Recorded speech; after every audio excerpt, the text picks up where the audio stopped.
Mythes et complots avec Christian Page. Christian Page, bonjour. Salut Benoît. Hey, on s'est vu samedi. Ben oui. À la base militaire. Oui. Hey, le monsieur Aguirre voulait m'envoyer la police militaire. Eh ben j'ai cru comprendre en effet que tu avais eu un petit problème à la guérite.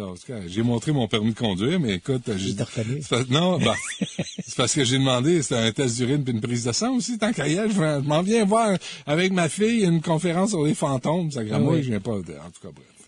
Ça a bien été. Oui, mais tu sais, les militaires, c'est souvent très rigide. Hein. J'ai remarqué. Ils ont des règles, une éthique militaire. Pas à peu près. Non, c'est ça marche par là. Ouais. Et c'était plein. Oui. D'ailleurs, en fais-tu une autre?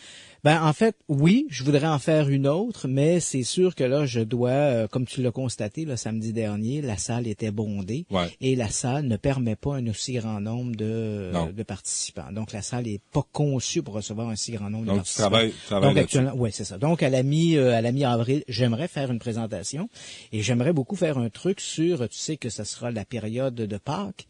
Alors, beaucoup de gens me posent des questions. Tu sais, j'étais parti pendant 6 mois à couvrir le monde à la recherche des reliques saintes, hein, la tunique de Jésus, les godasses de Saint-Joseph. Alors, je me suis dit, ce serait le fun de faire un truc là-dessus. Donc, le Jésus historique versus jusqu'au Da Vinci Code. Hein, en fait, comment le mythe Jésus, le mystère Jésus est récupéré à gauche par à droite. Okay. Et donc, j'aimerais faire ça. Mais là, pour l'instant, je suis à la recherche d'une salle. Alors, on va voir ça. Exact. D'abord, Christian, il y a le paranormal et tout ça, là, c'est une industrie. Il y a de l'argent là-dedans. Absolument. Et c'est une très grosse industrie. Hein?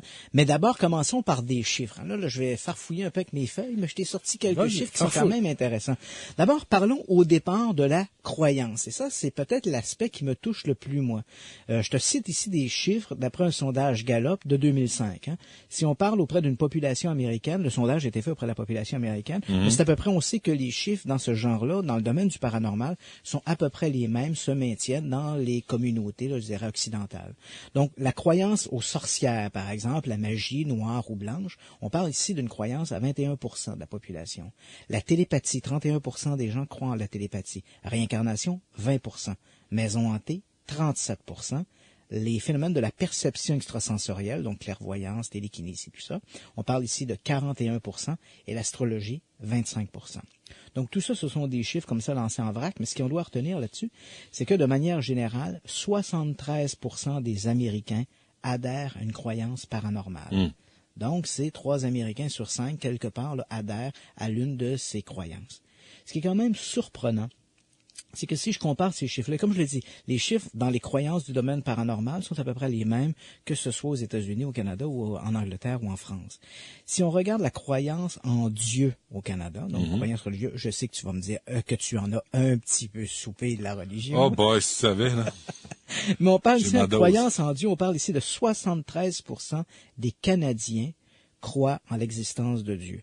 Le chiffre est un petit peu plus inférieur au Québec. On parle ici de 67% des francophones qui croient en Dieu. Quand même. Donc, on est un petit peu plus réservé ici au Québec. Et ça, c'est des chiffres d'après un sondage presse canadienne, Harris Dissima, qui date de 2008. C'est quand même assez récent. Et est-ce qu'il y a quelque chose qui te frappe ici? Pas encore. Non, je vais te dire. Lorsque l'on parle de la croyance au paranormal versus les croyances religieuses, on a à peu près un nombre de croyants identiques. Le phénomène de la croyance au paranormal est à peu près au même niveau ex aequo avec les croyances religieuses, Dieu, etc.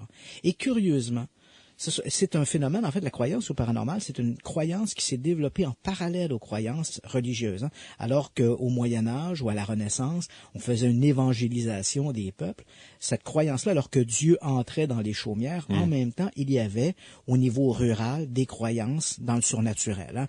On croyait aux rats-mancheurs, à la magie, aux gens qui pouvaient jeter des sorts et compagnie. Bonhomme 7 heures. Ouais, donc, tu vois, c'était une sorte de croyance plus populaire, plus populiste, qui s'est développée en marge de la croyance religieuse.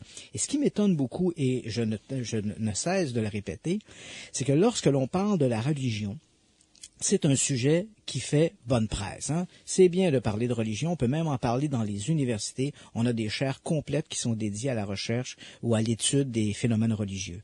Et lorsque l'on aborde le phénomène les phénomènes paranormaux, toutes catégories confondues, alors là, immédiatement, il y a une levée de bouclier. On ne devrait pas parler de ça à l'université.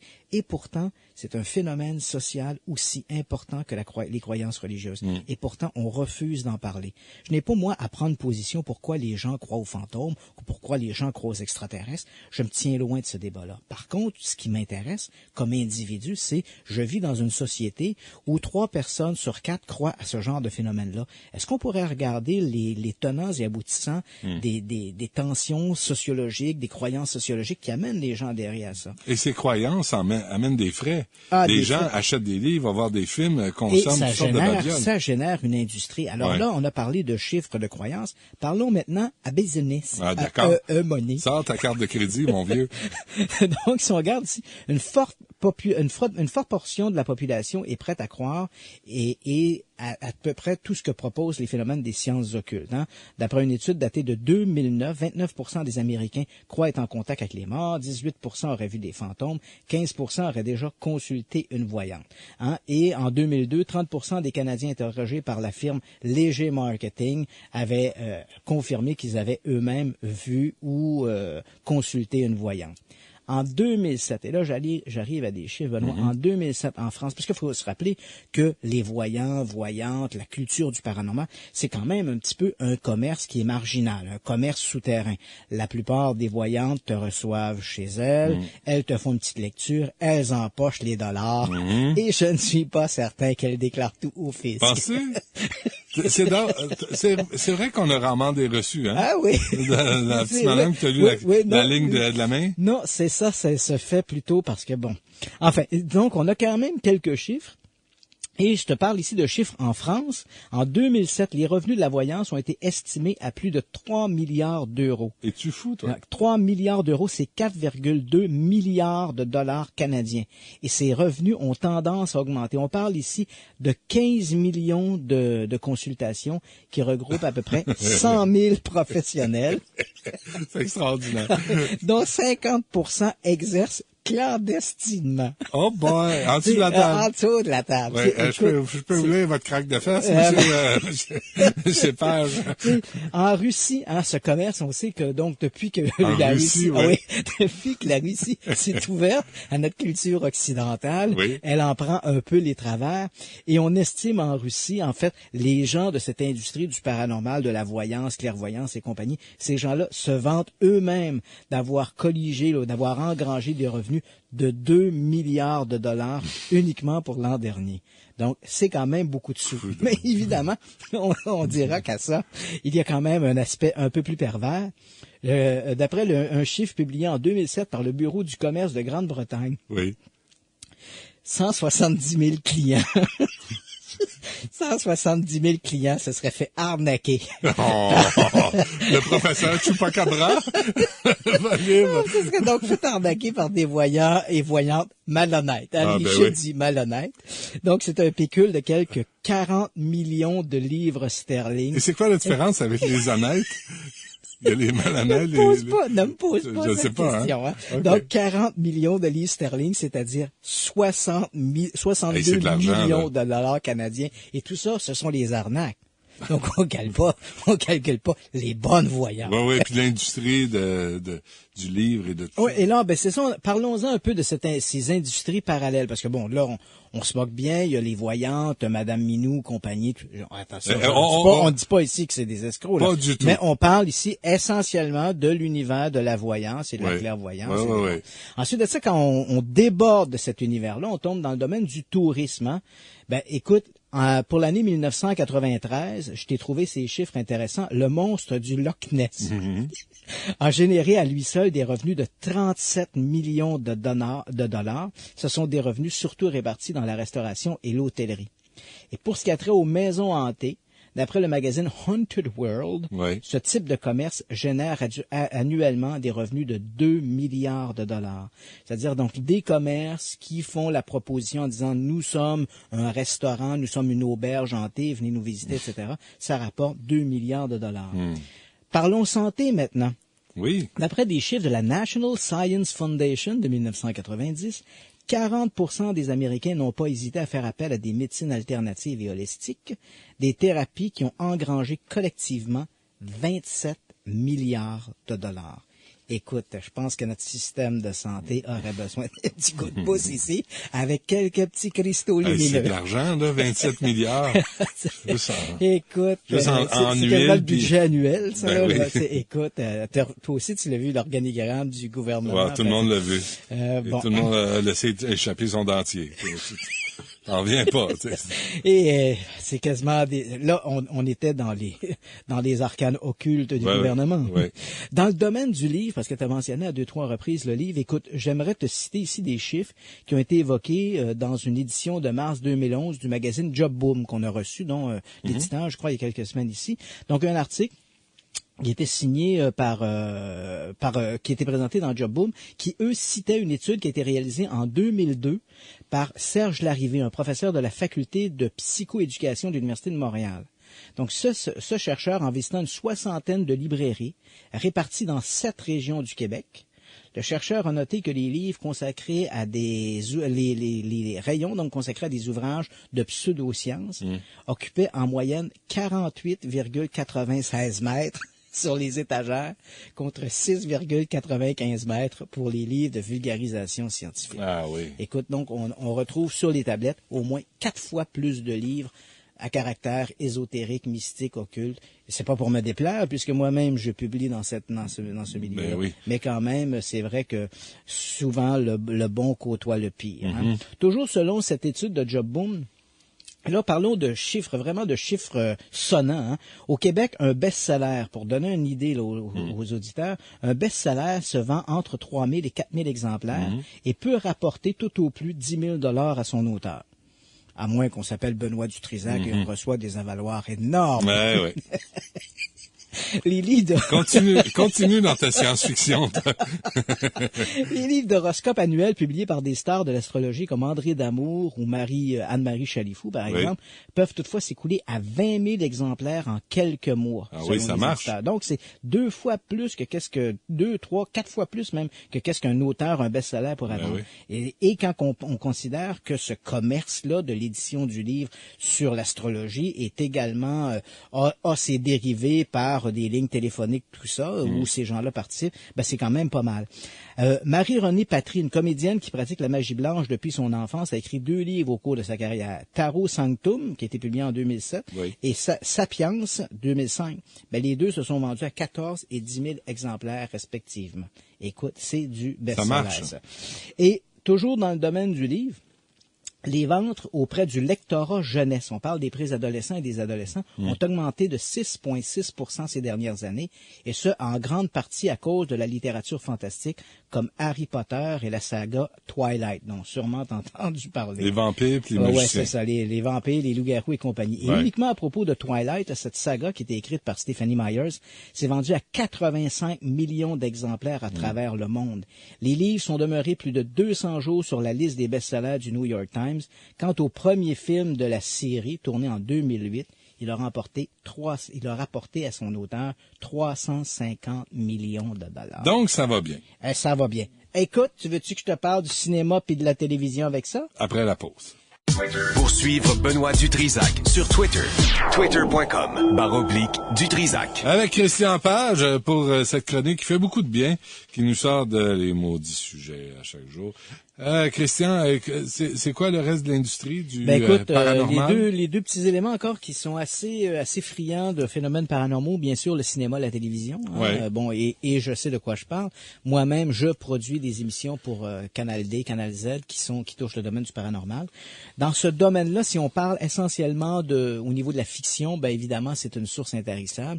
Des séries comme X-Files ou Fringe, ce sont des séries qui sont presque devenues des références. Ou Lost, hein, tu as probablement vu la série Lost. J'ai trouvé ça bien plate. Là. Ah oui? Ouais. Ça a été un gros succès quand même. Je préférais des Joyeux naufragés, sincèrement. Je trouvais que... Marianne et Ginger. Oh yes! Il y avait pas ça dans Lost, monsieur. Non, Mais monsieur. la vieille madame était cute, je trouvais.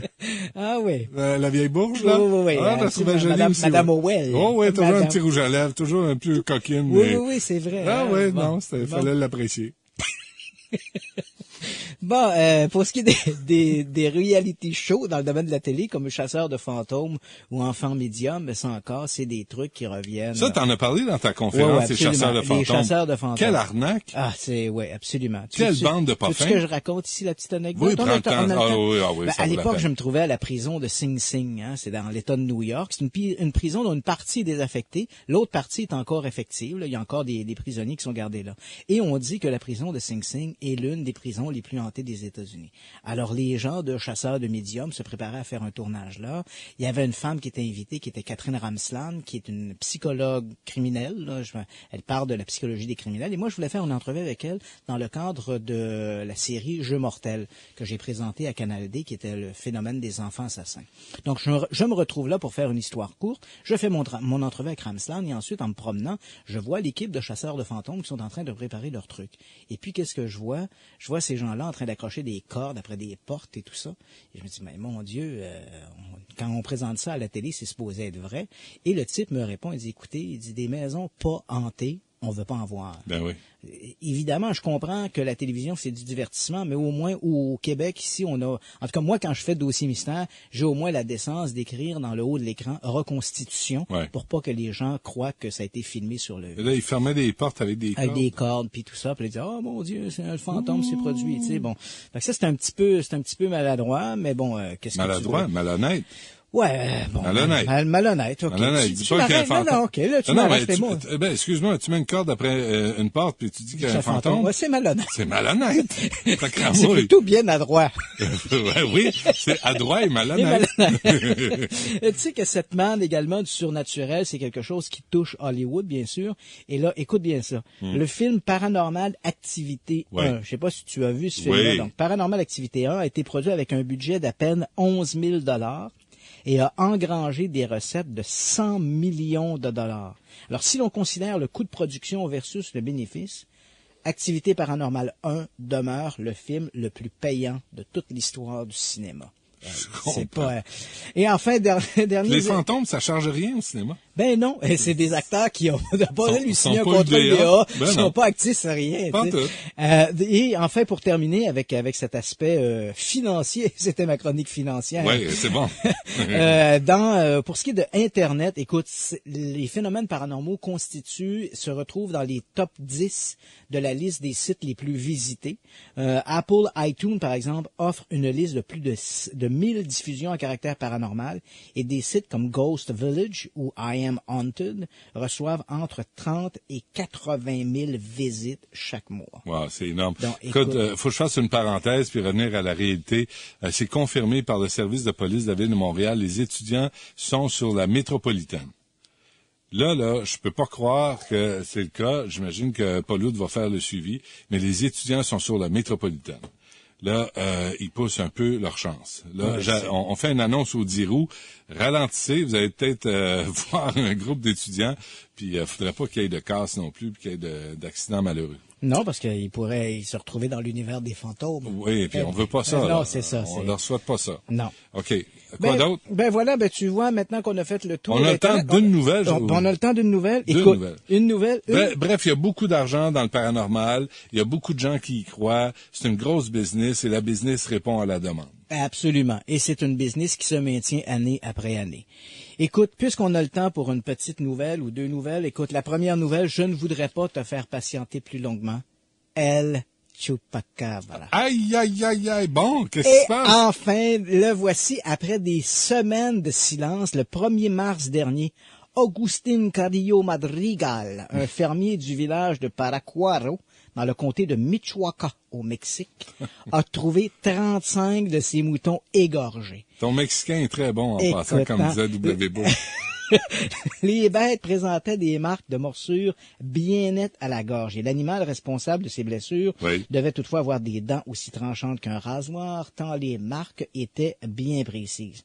Et écoute, 35 moutons. 35 moutons. Un voisin de Madrigal Ouais. a raconté aux autorités qu'il avait aperçu l'animal responsable de cette hécatombe et selon lui, il s'agissait d'un animal de petite taille avec de longues dents, des griffes acérées et des ailes. Donc, un chupacabra. Voilà. Merci beaucoup, Christian Page, pour toutes ces données paranormales. Et bon, je vous rappelle que selon les caméras du ministère des Transports, les étudiants seraient à la hauteur de Saint-Hubert et Christophe Colomb sur la métropolitaine. C'est assez incroyable. Merci tout le monde et soyez prudents. On se reparle demain dès midi. Il n'y a pas l'autre qui suit après les infos.